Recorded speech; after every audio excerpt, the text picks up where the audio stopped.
Absconding from your organization is a highly challenging one nowadays. If they created PF account, Form 26A, Form 16, you cannot erase that, right? If you absconded, if they created PF account, you must get proper relief letter. If you doesn't have relief letter, you cannot get the opportunity. That is true. That is the fact. Now problem is, if you absconded, if they closed their business, if your previous organization or absconded organization is closed, there is no solution. You cannot get the proper letter from the organization because business is shut down right now. You cannot prove, you cannot give any valid document to them.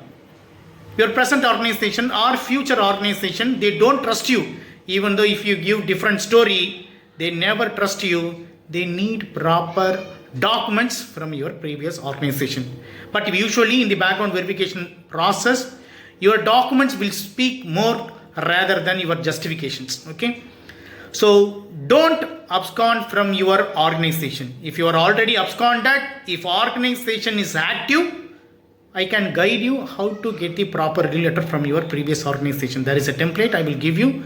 I will give you suggestions how to get the proper letter from your previous organization. Okay. But company should be active and consulting fee is huge. If you are okay, you can approach to me. We will discuss further once done your payment. Okay.